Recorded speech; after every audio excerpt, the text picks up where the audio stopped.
The United States Constitution is a document steeped in history, a testament to the struggle for liberty and self-governance. Crafted in the late 18th century, it has served as the bedrock of American law and governance for over 2 centuries. Its words have guided the nation through times of peace and conflict, prosperity and hardship.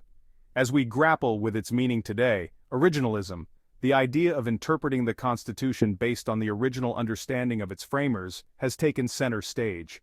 This judicial philosophy seeks to preserve the intentions of the Founding Fathers, ensuring that modern interpretations do not stray from the document's original meaning. But what happens when we apply this lens to a concept as volatile as the right to overthrow the government? This question is not merely academic, it strikes at the heart of American identity and the principles upon which the nation was founded. The Constitution itself doesn't explicitly grant a right to revolution. This absence is notable, especially considering the historical context in which the document was created. The framers were acutely aware of the dangers of tyranny, having just emerged from a revolutionary war against a despotic regime. On one hand, the document outlines a system of ordered liberty, with checks and balances designed to prevent tyranny. The separation of powers, the Bill of Rights, and the mechanisms for amendments all serve to protect individual freedoms and maintain a stable government. On the other hand, the very act of the Founding Fathers signing the Declaration of Independence, a document that explicitly recognizes the right of revolution, throws this neat interpretation into question. The Declaration boldly asserts that when a government becomes destructive of the people's rights, it is their duty to alter or abolish it.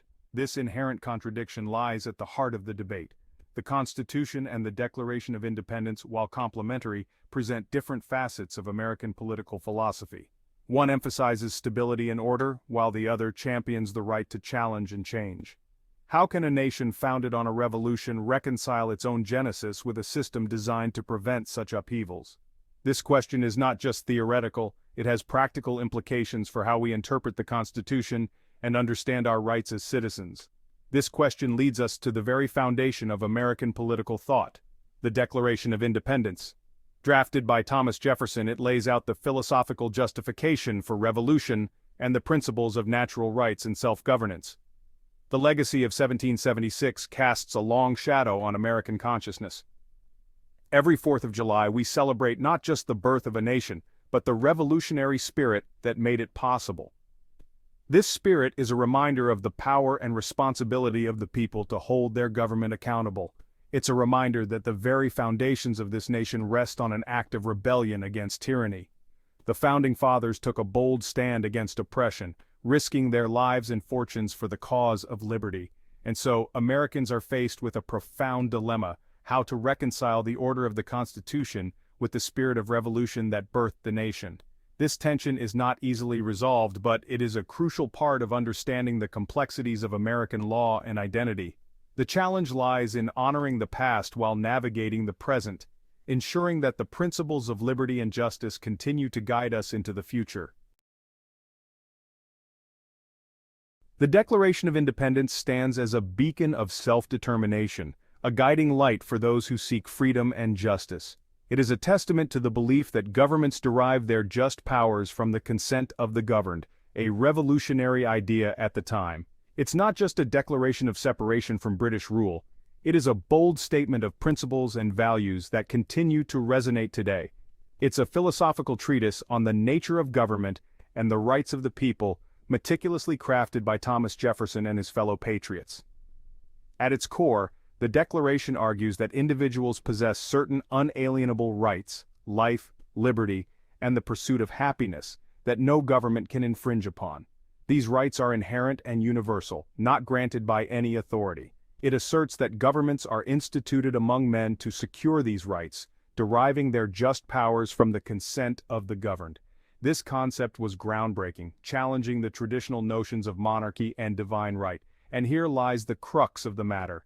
When a government becomes destructive of these ends, when it no longer serves the people but rather oppresses them, the Declaration argues that it is the right of the people to alter or abolish it. This radical idea empowered the colonists to take a stand against tyranny. This is not a right to be taken lightly, but a right nonetheless, born out of necessity and grounded in the belief that government exists to serve the people, not the other way around. The courage to challenge an unjust government is a testament to the enduring spirit of liberty. The Declaration of Independence, therefore, provides a powerful counterpoint to the structured order of the Constitution. While the Constitution lays out the framework for governance, the Declaration serves as a reminder of the principles that should guide that governance. It reminds us that the very legitimacy of government rests on its ability to uphold the rights of its citizens.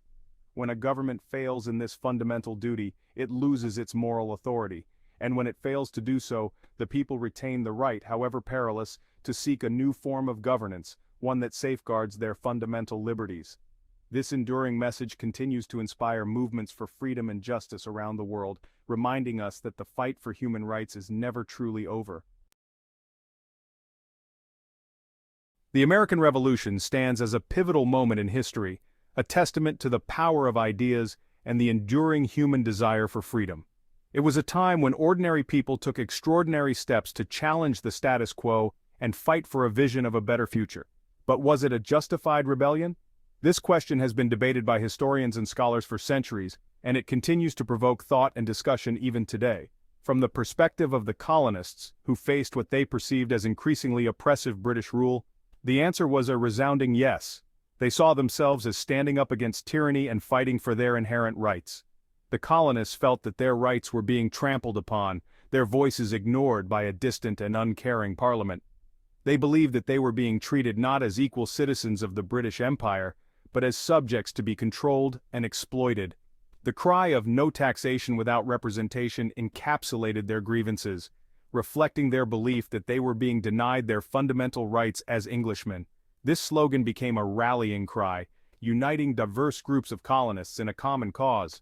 The revolution was not a rash act of defiance, but rather the culmination of years of growing discontent and frustration. The colonists had long felt the sting of unjust laws and taxes imposed without their consent. The colonists had petitioned the king, sought redress for their grievances, and exhausted all peaceful means of resolving the conflict.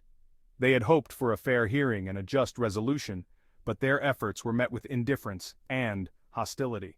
It was only when their pleas fell on deaf ears that they felt compelled to take up arms, to fight for the right to govern themselves and secure their own destinies.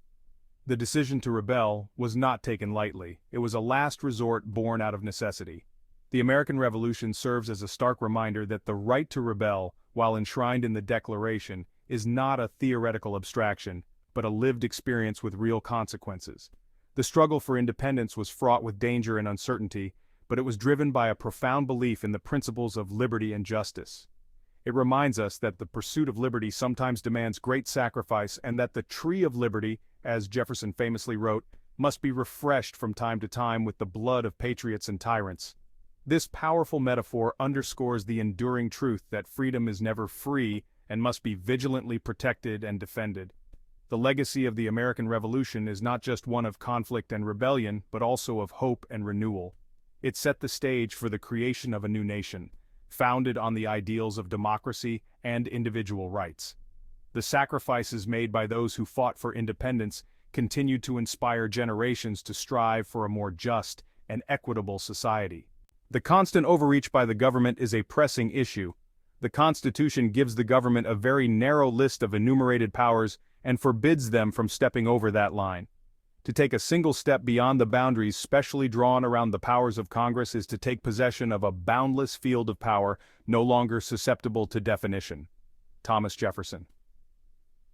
As we reflect on the American Revolution and its aftermath, Jefferson's words resonate with a timeless warning.